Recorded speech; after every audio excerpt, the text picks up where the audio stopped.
Well, welcome to Grant's Radio. My name is Jim Grant, and with me is the deputy editor of Grant's, Evan Lorenz. Good morning, Evan. Good morning. Ladies and gentlemen, we are coming to you on the morning after the night before. Last night was one of the Tuesdays in which we publish an issue of Grant's Interest Rate Observer. This little miracle happens every other week without fail, with the exception of a few vacation weeks. And the Wednesday after the Tuesday is normally a day for rest, relaxation, except we are up bright and early to bring you some thoughts about what we wrote about and what we're thinking about. But first, a word from your sponsor, who happens to be me. I'm the darn sponsor. And I want to tell you in about 38 seconds why you must be at the Plaza Hotel on Wednesday, March 15th for the Spring Grants Conference. First and foremost, it's kind of an intellectual Olympics. It is a chock-a-block full of great speakers enunciating fabulous ideas in the most engaging way. Who is coming? Well, Gilchrist Berg, talking about what I've learned. He's got a storied career in the hedge fund business. Jack Bogle, the great Jack Bogle of Vanguard, is debating Stephen Bregman on how the government ought to regulate investment decisions. We have Peter Fisher, an alumnus of the Fed. We have Rob Arnott, one of the great thinkers about markets. Paul Isaac, Ed Wachenheim. He's coming with his book. Matt Clody, Chuck Royce, Kevin Duffy, Jim Latinsky, Felix Fry. Felix Fry. It's going to be astounding with a more than serviceable lunch and weapons-grade networking. I can't imagine you not being there, so please do log on to the site and come. And this concludes a word from our sponsor, who was, as I mentioned, me. So, Evan, you told me this morning as I walked in that there is 100% agreement on what the Fed is going to do 1 week from today, March 15th. What are they going to do? The market bets the Fed is going to hike 25 basis points to between 75 basis points to 1%. It's a sure thing now, apparently. Well, there's a kind of you get a probability reading on what the Fed's going to do, right? Somebody surveys analysts, or anyway, they come up with a percent likelihood of a certain Fed action, right? And ordinarily it's 60-40 or 70-30, or sometimes when there's great certainty, it's 95-5, but never, in my experience, or rarely, 100%. What could this signify? I mean, when everyone agrees on something, it's not necessarily wrong, but one is invited to bet that way, correct? Absolutely. And in fact, some of the smartest traders I know, when they saw that Hillary's chance Let's not get into politics here, Evan. Oh, go ahead. When Hillary's chance to win was priced in at 100% of the markets, they didn't necessarily think Trump was going to win. They just thought that the bet on Trump was underpriced in the market, and they changed their bets, and they made a lot of money on November 9th. Well, if the Fed does do what everyone says it will do, and indeed must do, what could go wrong? Well, what could go wrong? A few things. Well, first and foremost, there's a number of countries around the world that have already been kind of debilitated by currency flight. Some we've written about: Turkey, Mexico, and China. And if the Fed raises this time and raises an additional 2 times like the market's priced in, that could lead to a surge in the dollar and could lead to a surge of capital outflows from those countries.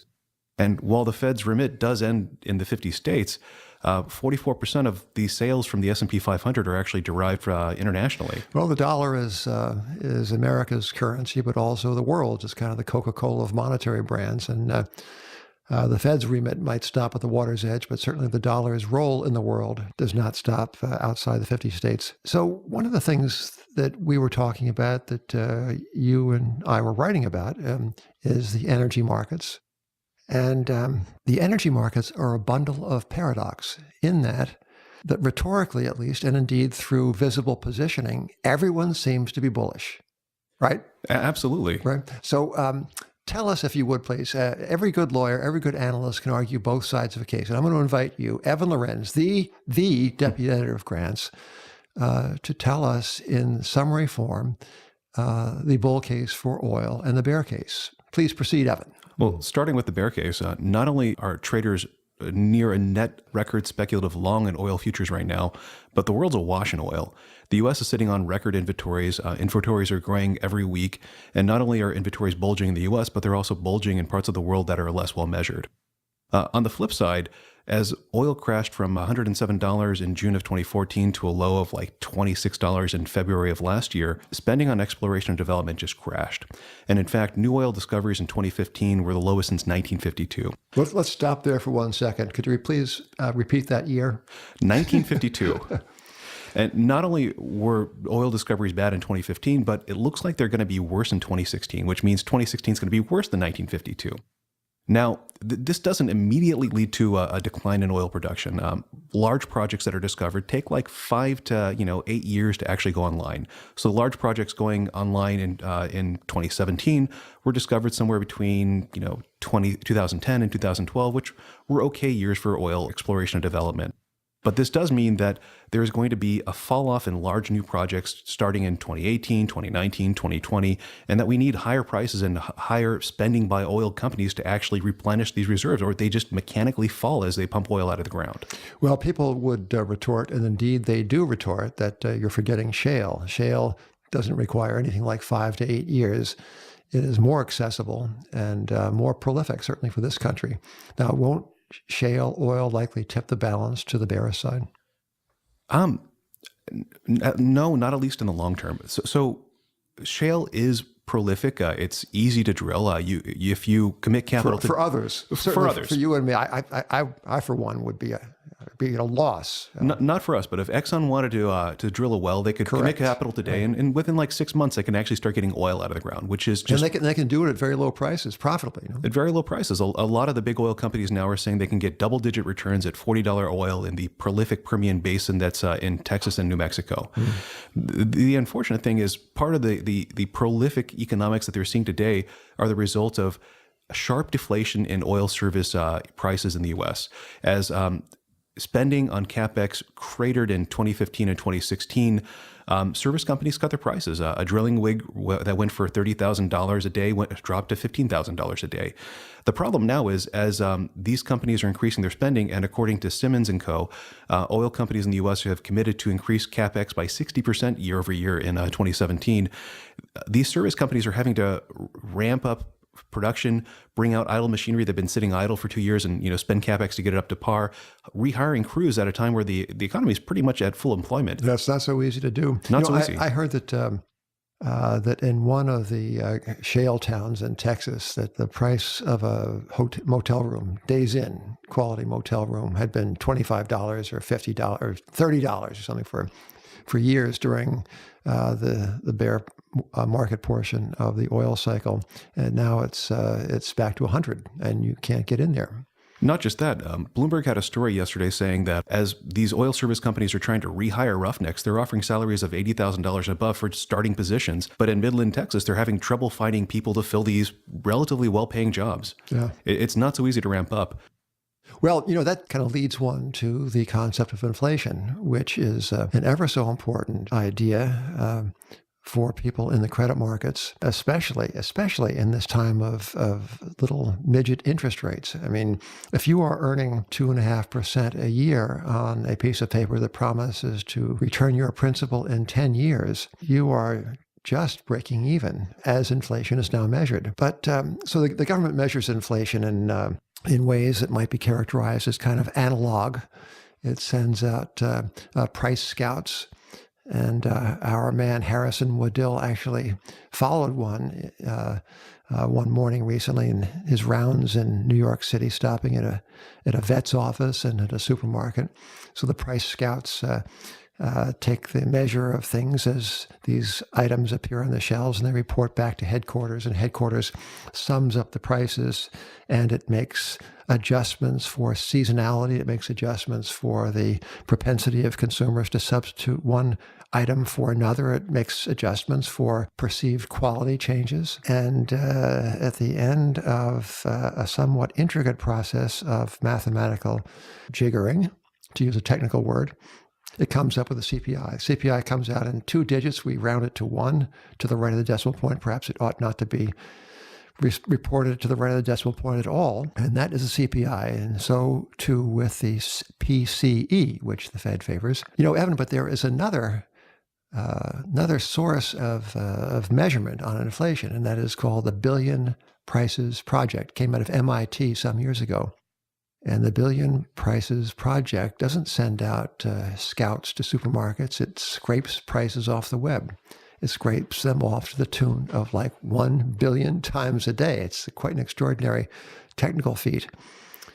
And I don't know, should I divulge in this public forum what we have divined of the recent readings of the Billion Prices? I think I will. I'm feeling that generous. So for the month of February, the Billion Prices Project, in its deep dive into web-based merchandising, finds that prices year over year rose by 3.6%. 3.6%, which is kind of a 70-ish number, right? Well, the last time the CPI registered a rate of rise in excess of 2-point-something% was in 2011. So things are getting kind of interesting in the credit markets. What if, against the received wisdom of the theory that inflation in this day and age is impossible, what if inflation made an unscripted appearance? If it were as high as a 3% number, that would sink every single nominal yield in the Treasury yield curve into a negative real yield situation. I guess maybe the 30 years are slightly over 3. But nonetheless, we are looking at a very, very great sea change in how people will perceive fixed income securities, which have been on the receiving end of 35 years of bull market action. It's quite a moment in credit. And another advertisement. And to to understand exactly what's going on, you must subscribe to Grants. Okay, that'll conclude that advertisement. We looked at credit this time, as we always do. Almost every issue deals with it in some form. And what we looked at in particular was the risk-reward proposition offered today in various corporate and sovereign debt obligations. And I've got to say it, they're kind of unappealing. Is that, I'm asking you a leading question, is that your view as well, my employee? Yeah, we found a lot of risk and very little reward. Spreads are near lows. The market seems pretty bullish that America's going to be made great again and that nothing's going to go wrong. Yes. Well, let's talk about another great country, which is France. France is a pretty fine member of the first world, upstanding, and a powerhouse in culture and literature and on in that vein. Also, it is no slouch in the issuance of debt. France has a lot of sovereign debt. And some of this debt, for example, the 10-year OAT, as it's known, the 10-year sovereign French note is OAT note, is priced to yield something less than 1 lonely percentage point to maturity. 93 basis points at last look. 93 basis points for 10 years in France, payable in the euro, except Evan Lorenz, except Marine Le Pen, campaigning hard for the presidency, has promised that if elected, she and her party will institute changes that will peel France off from the euro project and allow her and her majority, she hopes, in the French parliament to redenominate French sovereign debt in a not now existent French franc. So this is kind of an existential threat to the debt holders, is it not? It is. And the perverse thing is if you look at the Swiss National Bank or the Central Bank of Denmark, they're actually struggling to maintain their pegs to the euro because so much money is fleeing out of the eurozone and into these countries which are perceived as more safe.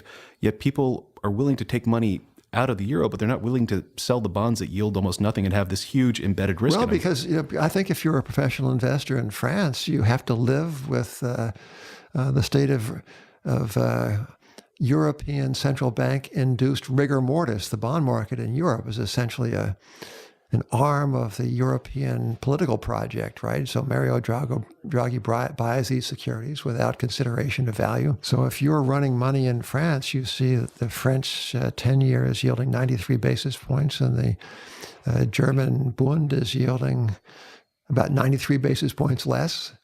Wow, what a fabulous relative bargain. Or you listen to the polls. You've heard of these polls, haven't you? They poll voters, and voters tell you what they're going to do. And the polls say that Marine Le Pen will not win. She will certainly not win the second round. That is pretty much determined. Just like Brexit wasn't going to happen and Hillary Clinton was going to win. Exactly. And that the Fed is going to raise 25 basis points on March 15th. That is also a certainty. So I don't know, Evan, I think that we have touched many bases, not least the base of certainty. And uncertainty, I hope you'll agree, we at Grant's Interest Rate Observer are bearish. So ladies and gentlemen, thank you for listening. And Grant's Radio will be coming at you again before you know it.